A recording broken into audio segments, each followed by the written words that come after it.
শ্রোতা বন্ধুরা, আজ আপনাদের নিয়ে আসলাম নারায়ণগঞ্জ জেলার হাজীগঞ্জ ফোর্টে।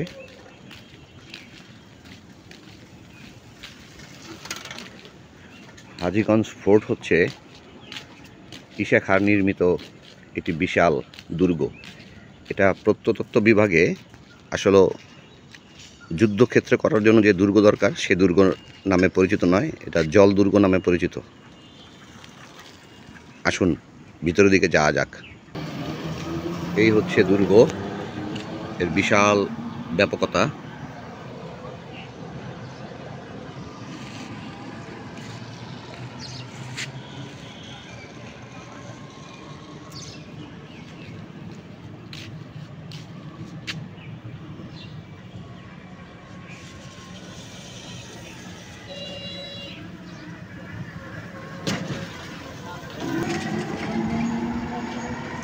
দুর্গের বাহিরের সাইড, আমরা ধীরে ধীরে ভিতরের দিকে যাচ্ছি।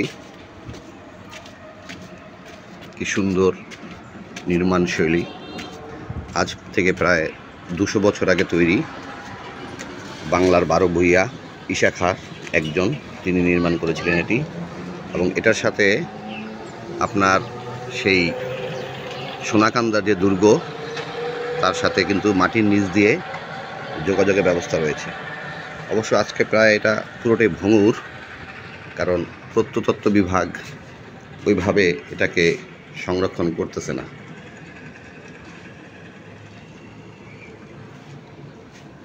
চমৎকার একটি জায়গা।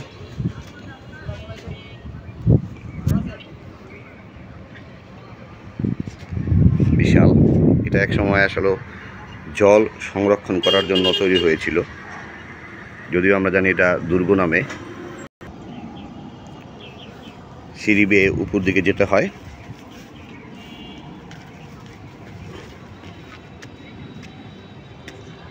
গাছপালা জন্মে একেবারে ভগ্নদশা, কারণ দেখার কোনো লোক নেই।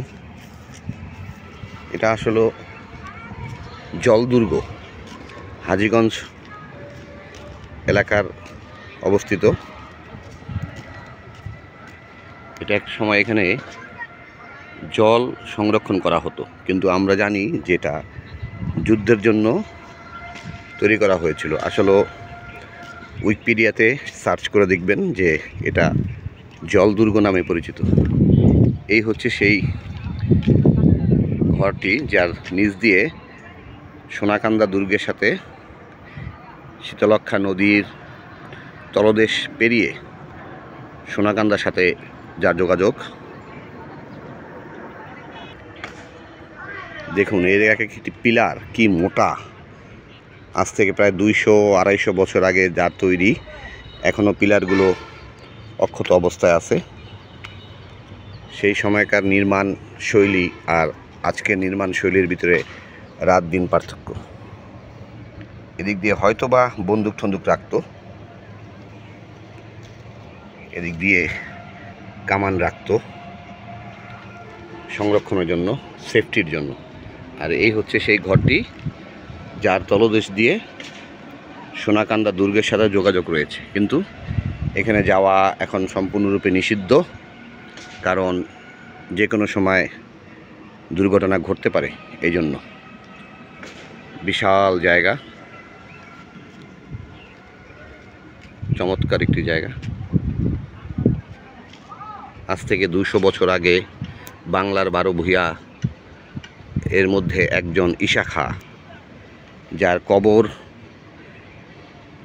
ঐতিহাসিকভাবে বলা যায় দিল্লিতে রয়েছে, কেউ বা বলেন আবার পাকিস্তানে রয়েছে, কিন্তু সঠিকভাবে এখনও পর্যন্ত ঈশা খাঁর কবর কোথায় আছে তা বলা যাচ্ছে না। আমি দিল্লিতেও ঈশা খাঁর কবর দেখেছি, যদিও পাকিস্তান আমার যাওয়া হয়নি, কিন্তু ইচ্ছা আছে। এটা হচ্ছে তার প্রধান ফটক।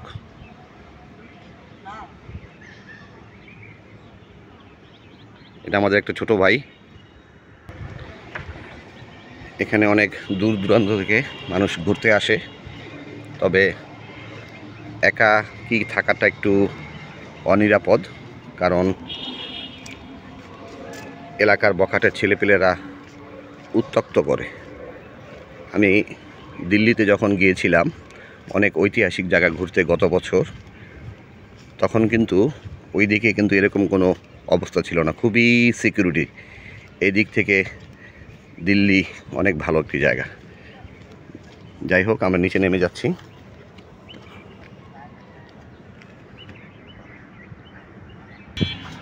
ওকে বন্ধুরা, আমরা বের হয়ে যাচ্ছি। চমৎকার একটি ঐতিহাসিক জায়গা।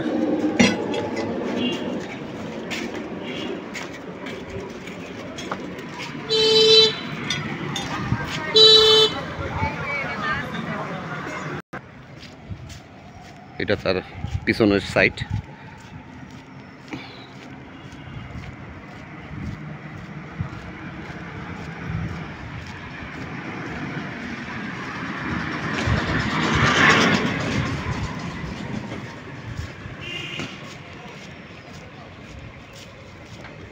জায়গাটা অনেক সুন্দর, চমৎকার নিরিবিলি পরিবেশ।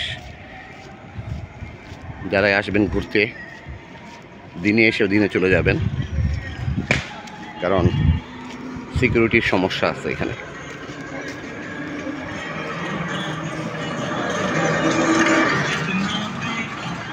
ওকে বন্ধুরা, আবার দেখা হবে কোনো একটি ঐতিহাসিক জায়গায়। ধন্যবাদ।